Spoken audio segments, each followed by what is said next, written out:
पहला प्रश्न है, आपको लगता है कि आपकी कक्षा में कुछ बच्चे बहुत तेज़ी से गति से सीख रहे हैं और कुछ बच्चे बहुत धीमी गति से सीख रहे हैं। इस परिस्थिति में आप क्या करेंगे? एज ए टीचर आप क्या करेंगे? तेज़ गति से सीखने वाले बच्चों को आगे बढ़ने देंगे? बिल्कुल बढ़ने देंगे। धीमी गति से सीखने वाले बच्चों पर कोई ध्यान नहीं देंगे? ऐसा करेंगे क्या? तो नहीं, ऐसा तो नहीं करेंगे। तीसरा है, इस बात पर कोई ध्यान नहीं देंगे? नहीं, इस ऐसा भी नहीं है। अगला, तेज गति से सीखने वाले बच्चों की धीमी गति से सीखने वाले बच्चों की सिखाने हेतु मदद लेंगे? बिल्कुल।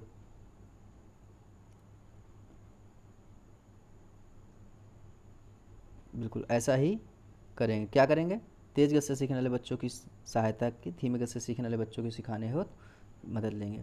दूसरा प्रश्न है, शिक्षण अधिगम प्रक्रिया में दृष्टि से एक अच्छा शिक्षक वह है जो कक्षा में बातचीत रोकने में सफल हो जाता है? बिल्कुल अच्छा शिक्षक है। बातें करने वाले को दंडित करता है? नहीं। उदासीन है?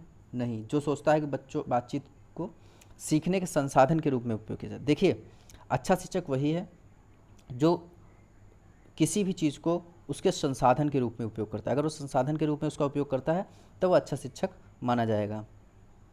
अगला प्रश्न है कि डैश डैश के अतिरिक्त निम्नलिखित समस्या समाधान की प्रक्रिया के चरण हैं। देखिए, समस्या की पहचान करना तो उसका चरण है, समस्या के छोटे हिस्से में बांटना, संभावित युक्तियों को खोजना, और चौथा है परिणामों की आशा करना। देखिए, परिणामों की आशा करना इसका जो है चरण नहीं है, लेकिन युक्तियों को खोजना, छोटे हिस्सों में बांटना और समस्या की पहचान करना, ये इसके चरण हैं। जब बच्चा फेल होता है तो इसका तात्पर्य है, ये बहुत सारे ऐसे प्रश्न हैं जो कई बार रिपीट हो चुके हैं, कई बार सीटेट और यूपीटेट और कई प्रकार के एग्जाम में पूछे जा चुके हैं। और ये जो भी क्वेश्चन आ रहे हैं सिर्फ सीटेट को ध्यान में रखकर बनाए जा रहे हैं, बहुत ना एमपीटेट ना किसी प्रकार के कोई और एग्ज़ाम के लिए बेस्ड नहीं है।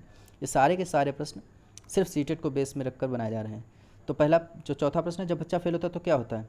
बच्चे को उत्तरों को सही तरीके से याद नहीं किया, बच्चे को प्राइवेट ट्यूशन लेनी चाहिए थी, या व्यवस्था फेल हुई है, या बच्चा पढ़ाई के लिए योग्य नहीं। देखिए, बच्चे के अंदर कोई कमी नहीं है, लेकिन आपकी जो व्यवस्था है, आपका जो सिस्टम है, वो क्या हुआ? वो फेल हुआ है। शिक्षण से अधिगम पर बल देने वाला परिवर्तन हो सकता है बाल केंद्रित शिक्षा पद्धति अपनाकर, रटने को प्रोत्साहित करके, या शिक्षण की तकनीक अपनाकर, या परीक्षा परिणामों पर केंद्रित होकर। तो इसका हो जाएगा बाल केंद्रित शिक्षा पद्धति। जो भी हमें कार्य करना है, एक चीज़ और, एक की नोट है, ये किसका की नोट क्या है कि कोई भी चीज़ होगी हमें रटना नहीं है, ठीक है, लिख लीजिए, रटना नहीं है, बच्चे पर कोई प्रेशर नहीं डालना है, और जो पद्धति होगी वो बाल केंद्रित ही होगी। अगला प्रश्न है, निम्नलिखित कौन सा अधिगम को अधिकतम करने के लिए सर्वाधिक उचित है? अधिकतम परिणाम लाने में शिक्षक केवल एक अधिगम शैली पर ध्यान केंद्रित करता है? एक अधिगम शैली से तो नहीं हो सकता। समान सांस्कृतिक पृष्ठभूमि वाले विद्यार्थियों को एक कक्षा में रखना, नहीं, ऐसा भी नहीं कर सकते।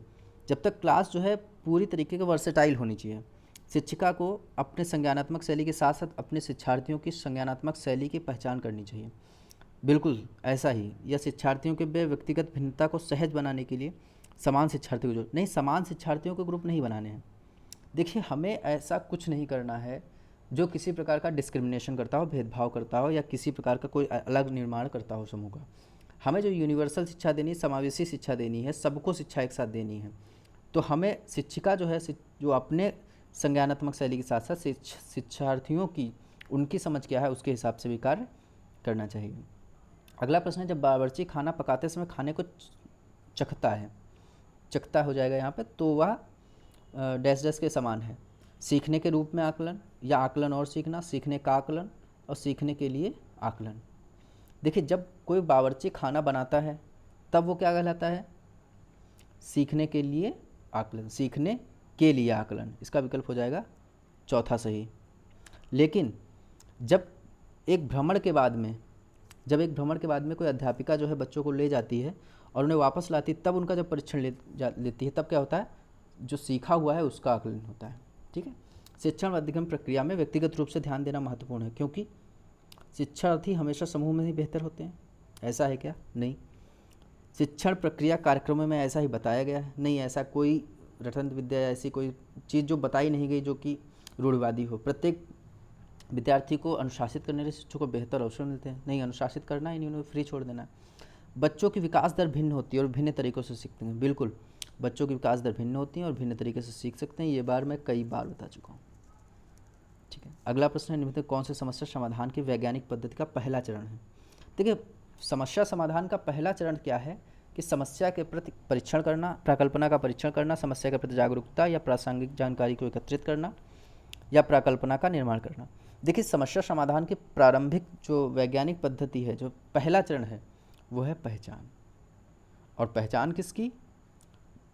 समस्या की। समस्या की पहचान कैसे होगी? मतलब समस्या की के प्रति जागरूकता। ठीक है। अगला है, अंतरपरख अनुदेशन क्या है? अव्यवस्थित एवं स्वच्छंद शिक्षार्थी गतिविधि, ऐसे समूह का प्रयोग जो कभी नहीं बदलते, शिक्षार्थियों की आवश्यकताओं को पूरा करने के लिए समूहीकरण के विविध रूपों पर प्रयोग करना, जिसे समूहीकरण, कक्षा में शिक्षार्थियों के लिए कुछ अलग करना, ये समूहीकरण है। ठीक है। और इस प्रश्न का आंसर आप दीजिएगा कमेंट बॉक्स में। आशा करते हैं आपको कुछ जानने को मिला होगा और धन्यवाद।